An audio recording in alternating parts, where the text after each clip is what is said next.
வணக்கம் மக்களே, சற்றுமுன் கிடைத்த தகவல் ஒன்றை பார்க்க போகிறோம். ஆடு மாடுகளுக்கு தான் ரேஷன் அரிசி. அமைச்சர் செங்கோட்டையன் சொன்ன அந்த ஒரு வார்த்தை கொந்தளித்த திமுக உறுப்பினர்கள். திடீர் தகவல். இந்த ஒரு தகவலை பற்றி தான் நாம் பார்க்க போகிறோம். தகவலை பார்ப்பதற்கு முன்னதாக நீங்கள் நம்மளுடைய சேனலுக்கு புதிய பார்வையாளர்களாக இருந்தீர்கள் என்றால் மறக்காமல் நம்மளுடைய சேனலை சப்ஸ்கிரைப் செய்து வைத்துக் கொள்ளுங்கள் மக்களே. கூட இருக்கக்கூடிய பெல்லைக்கனும் ஆளில் கொடுத்து வைங்க. அப்போ தான் அரசியல் சார்ந்த காணொலிகளும் நீங்கள் தினசரி தெரிந்து கொள்ள முடியும். இப்போ வாங்க நம்ம ஒரு முழுமையான வீடியோக்குள் சென்று விடலாம்.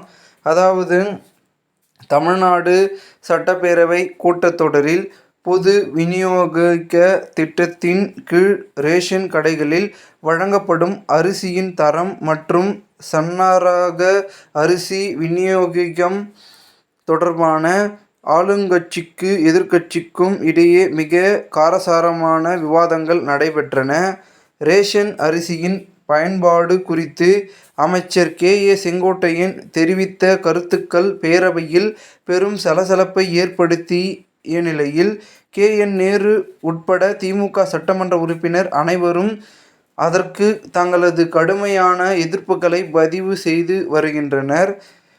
சட்டமன்றத்தில் பேசிய திமுக உறுப்பினர் நேரு, திராவிட முன்னேற்றக் கழக ஆட்சி காலத்தில் பொது விநியோக திட்ட உலக அளவிலும் தேசிய அளவிலும் பாராட்டை பெற்றுள்ளதாக சுட்டிக்காட்டினார். இந்தியாவின் முன்னணி நாளிதழும் உச்சநீதிமன்றம் முன்னாள் நீதிபதிகளும் தமிழ்நாட்டின் ரேஷன் திட்டத்தை மிக சிறப்பாக செயல்படும் திட்டம் என்றும் வெகுவாக பாராட்டியுள்ளனர். மத்திய அரசு தொகுப்பில் இருந்து சத்தீஸ்கர் மாநிலத்தின் மூலம் பெறப்பட்ட அரிசி பழுப்பு நிறத்தில் இருந்ததை அறிந்தவுடன் தமிழ்நாடு முதலமைச்சர் அதை உடனடியாக திரும்ப பெற உத்தரவிட்டார்.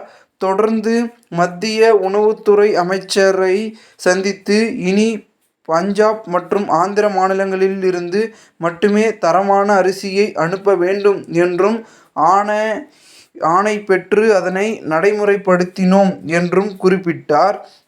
மேலும் தமிழ்நாட்டிலேயே கொள்முதல் செய்யப்படும் நெல்லை நவீன தொழில்நுட்பத்துடன் செயலாக்கம் செய்வது குறித்து பேசிய அமைச்சர் நேரு, தமது மாநிலத்தில் கொள்முதல் செய்யப்படும் அரிசியை மேலும் வெண்மையாக்கி தரமாக வழங்குவதற்காக அரிசி ஆலைகளில் கலர் சார்ட்டர் எனும் நவீன இயந்திரங்களை பொருத்துவதற்கு அப்பொழுதைய உணவுத்துறை அமைச்சர் சங்கரபாணிக்கு முதலமைச்சர் உத்தரவிட்டார்.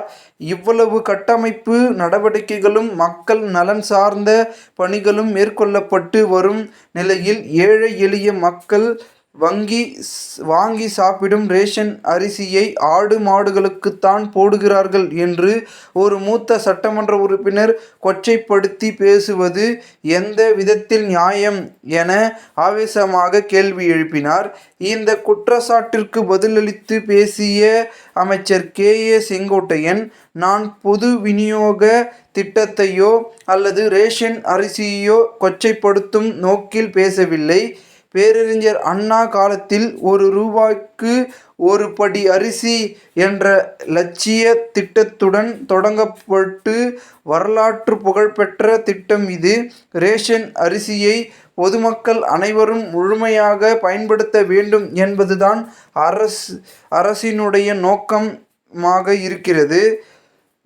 எனினும் சில இடங்களில் தரமில்லாத அரிசி வழங்கும்போது கிராமப்புறங்களில் சில பொதுமக்கள் அதை அவ்வாறு பயன்படுத்துவதாக தகவல்கள் வந்தன. அந்த குறைபாட்டை அரசின் கவனத்திற்கு கொண்டு வந்து மக்கள் விரும்ப சாப்பிடும் சன்னரக அரிசியை ரேஷன் கடைகள் மூலம் முழுமையாக வழங்க வலியுறுத்தவே நான் அவ்வாறு குறிப்பிட்டேன் என தனது தரப்பு விளக்கத்தை அளித்தார். இது பெரும் விதத்திலும் ஒரு பக்கம் அரசியல் வட்டாரத்தில் பார்க்கப்படுகிறது. இந்த ஒரு தகவலை குறித்த பொதுமக்கள் உங்களுடைய கருத்துக்களை கூறுங்கள். இதுபோன்று நீங்கள் அரசியல் சார்ந்த நிகழ்வுகளாம் தினசரி தெரிந்து கொள்ள நம்மளுடைய சேனலை சப்ஸ்கிரைப் செய்து வைத்துக் கொள்ளுங்கள் மக்களே. நாம் அடுத்தடுத்த வீடியோவில் சந்திக்கலாம். அதுவரை உங்களிடமிருந்து விடைபெறுகிறேன். நன்றி, வணக்கம் மக்களே.